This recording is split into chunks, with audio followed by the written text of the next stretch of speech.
abang bertanya, Yesus sunat.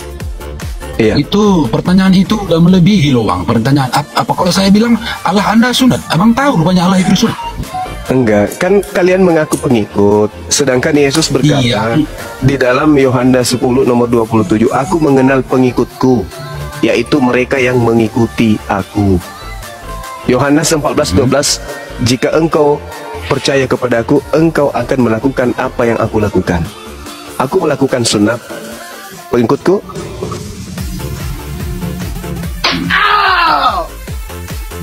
Maksudnya apa bang ini sekarang? Pengikut apa ini? ya, Yesus mengatakan pengikutnya Yesus mengikuti Yesus sunat. Oh, kalau konteks sunat itu bang ya, gini. Wah, silakan. Yesus itu lahir sebagai wujud manusia dan dari suku Yahudi. Jadi tradisi sunat itu adalah tradisi Yahudi, bukan Arab. Gitu Kenapa bang. larinya ke Arab ya? Arab tidak pernah mengaku pengikut Yesus. Kalian yang mengaku pengikut. Iya. Tapi faktanya kalian antikristus. Oke. Sunat Kalian itu antikristus. tradisi Yahudi. Paham, Itu Bang? perintah Tuhan atau tradisi? Sebelum Yesus pun suku Yahudi itu sudah sunat. Nah, iya, itu tradisi. Tradisi itu adalah kebiasaan. Sekarang kebiasaan yang mereka anut itu menjadi tradisi, itu asalnya perintah Tuhan atau bukan? Tidak. Loh, Kitab Kejadian 17, sunat itu adalah perjanjian kekal untuk Abraham dan keturunannya. Kok tidak pula? Bahkan di Kejadian 17:14, nomor 14, bunuhlah orang yang tidak bersunat, karena dia telah membatalkan perjanjian kekalku. Kalau berdasarkan Bible, Kejadian 17 nomor 14, sebenarnya orang Kristen ini harus dibunuh semua ini sama orang Yahudi. Nah, itu dalil bang. Coba Anda baca Kejadian 17 nomor 14. Tapi karena kalian ini bukan pengikut Yesus, maka tak apa, kalian itu tidak bersunat. Kan kalian bukan pengikutnya. Ya Kak, saya kan nggak Yahudi bang. Ya, oleh karena itulah Anda bukan pengikutnya, karena Yesus mengaku aku diutus sana untuk orang Yahudi. Oke Bang Juma. Anda hanya nyamar-nyamar saja. Makanya Yesus mengatakan kepada muridnya, waspadalah kepada serigala yang datang kepadamu nyamar-nyamar seperti domba, padahal mereka adalah serigala yang buas. Nah, itulah kalian. Abang tahu yang mana itu serigala? Bang Juma orang Yahudi. Saya bukan orang Yahudi, makanya saya tidak pernah mengaku saya pengikut Yesus. Jadi Yesus tadi datang tertulis mengaku Matius 15 nomor 24, aku diutus hanya kepada domba yang sesat dari umat Israel. Ya, kalian bukan umat Israel, kalian hanya Kalian bukan orang umat Yesus kan juga berkata, pergilah dan baptislah semua bangsa-bangsa. Kan ada itu bang. Udah termasuk bangsa Indonesia. Nah, Matius 28. Matius 28 itu bukan ucapan Yesus itu. Abang keliru. Yesus keliru pula. berkata seperti itu kepada murid-muridnya setelah Kata dia bangkit siapa? dari kematian. Kata siapa? Itu. Kata siapa, Bang? Kata Yesus kepada murid-muridnya. Enggak ada. Penulis kitab Matius itu bukan murid Yesus. Itu orang lain. Dan Matius 28 nomor 16 sampai nomor 20 itu tidak ditemukan di kodeks tertua. Tidak ada di Kodeks Sinaiticus dan juga Vatikanus. Itu tak ada. Itu penambahan berikutnya. Ditambah-tambahin itu. Jadi apa yang diucapkan itu Yesus itu di karang-karang gitu. Bukan di karang-karang ucapan Yesus, tidak. Yesus tidak pernah berkata demikian. Itu Jadi hanya siapa yang bicara ditulis. di situ, Bang? Siapa yang bicara di Penulis Bible Anda yang berbicara. situ? Bang ini. Kok lucu pula? Lu alap aja Bang Juma biar lebih mengerti lagi kitab suci. Matius itu tulisan siapa, Bang? Jadi gini Bang ya. Itu kan jangankan Alkitab, Al-Quran juga itu kan punya sejarah. Tak mungkin tulisan itu nggak ada kalau yang nggak ada yang menulis. Jadi abang bilang Ada siapa yang menulis. Ada yang Karena menulis. semua berdasarkan fakta dan saksi gitu loh. Nah, fakta dan saksi. Al-Quran Kenapa juga nggak ada bukan? yang nulis? Al-Quran juga nggak ada yang nulis gitu. Kenapa harus orang lain yang menulis? Kenapa bukan muridnya Yesus? Abang, Kenapa harus orang lain? orang lain. Kenapa kau nggak nulis? Santai kita, jangan emosi.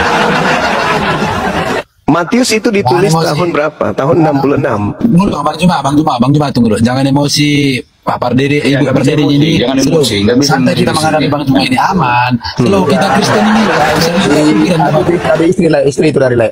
Pada sejumlah Bapak-bapak gereja awal mula di tahun 130 Masehi Ini berkata, abang Juma, nanti ada yang bikin pernyataan, abang tanya siapa yang nulis Matius, siapa yang nulis kitab Yohanes, siapa yang nulis ini, siapa yang nulis ini, aduh, ribet bang, loh ribet. memang harus ditanya itu. Misalnya ada pemberitaan yang mengatakan, misalnya gini, siapa yang nulis surat Al-Nisa, siapa yang Al-Quranul Karim itu ditulis oleh sahabat Rasulullah. Rasulullah berkata, khuzu Al-Quran min arba'ah. Terima Al-Quran dari keempat sahabatku. Disebutlah namanya. Ini. Yesus pernah nggak? Terimalah kitab Matius dari muridku bernama ini. Ada nggak? Nggak ada.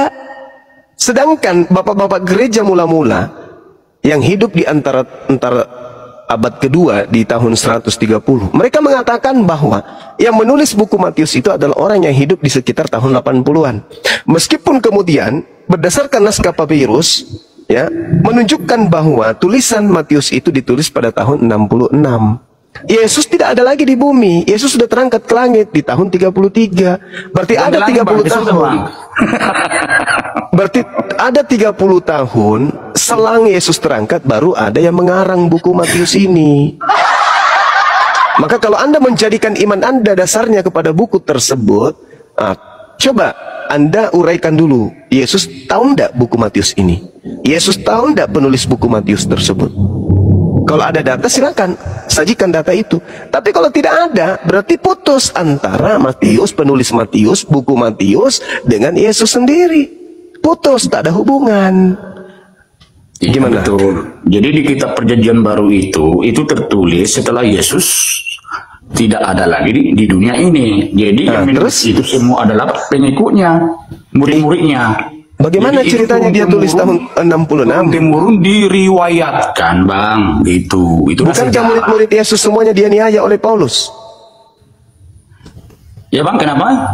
Bukankah murid-muridnya yang 11 orang, Yudas kan sudah mati, yang 11 orang bukankah sudah dianiaya oleh Paulus? Iya, dianiaya, betul. Jadi terus di mana pada saat penganiayaan itu mereka menulis? Oh, itu Bang, itu nggak spontan Bang, ada waktunya gitu. Jadi sedangkan Yesus ada menurut penyelidikan dari penulis buku Yohanes, Yesus berkata pada masanya, segala firman yang Tuhan berikan kepadaku telah aku sampaikan kepada mereka. Dan mereka telah menerimanya. Dan mereka percaya dengan pasti bahwa engkaulah yang telah mengutus aku. Berarti sebelum Yesus terangkat, firman-Nya telah Yesus sampaikan semuanya kepada muridnya. Sementara muridnya dianiaya. 30 tahun kemudian ada penulis-penulis. Siapa mereka ini? Bukan murid Yesus. Nah, itulah dasar iman saudara Kristen. Yaitu buku-buku yang dihasilkan dari kanonisasi. Buku yang diloloskan kemudian hanya 4. Yang lain, Injil Filipus, Thomas, Injil Maria, Injil Andreas ditolak. Apa dasar pijakannya menolak? Siapa yang bisa menilai ini yang benar, ini yang salah? Siapa yang punya otoritas untuk mengatakan itu? Bapak-bapak gereja. Kenapa bisa bapak-bapak gereja yang menjadi sandaran ini diloloskan, ini tidak? Karena bapak-bapak gereja itu adalah pelanjut dari ajaran Romawi kuno, penyembah dewa-dewa. Maka buku-buku yang ditulis yang bersesuaian dengan imannya nenek moyang Romawi Yunani kuno, mereka terima. Loloslah 4 buku ini. Yang lainnya tidak. Buku Injil Barnabas tidak, Injil Thomas tidak. Kenapa? Injil Filipus tidak. Kenapa? Karena isinya menceritakan tentang betul-betul keadaan Nabi Isa atau Yesus. Sedangkan yang keempat ini sesuai dengan pesanan Roma Yunani. Salah Bang, Isa bukan Yesus Bang. Isa bukan Yesus, sayangnya. Iya, sayangnya. Abang tadi menyebut nama Isa. Sejak kapan Isa jadi Yesus? Oke, baik. Nah, Isa itu bahasa Semetik, bahasa keturunan Abraham. Penyebutan Isa dalam bahasa Ibrani disebut dengan sebutan Yesua, atau dalam bahasa Aram disebut Iso. Jadi 3 bahasa serumpun, Ibrani, Aram, dan Arab. Sedangkan yang Anda sembah bernama Yesus itu tidak dikenal di 3 bahasa keturunan Abraham ini. Yesus itu tokoh yang baru dibuat pada abad keempat oleh Roma Yunani dalam bahasa Yunani. Jadi tak ada hubungannya. Justru kalau Anda mengatakan Yesus bukan Isa, saya iakan. Sayangnya Bible di Indonesia semua mengambil istilah-istilahnya Nabi Isa. Contoh Alkitab Nabi Isa Nabi Isa lah yang menyebut kata Alkitab itu. Yesus tidak pernah menyebut kata Alkitab. Cuma Nabi Isa. Contoh, ini Abdullah ataniya Alkitab wa ja'alani nabiyan. Nabi Isa yang menyebut kalau dia menerima Alkitab. Yesus tidak pernah menyebut itu. Nah, sekarang Bible Indonesia disebut Alkitab. Berarti dengan kata lain, Anda menolak Nabi Isa, tapi Anda menerima ajaran Nabi Isa.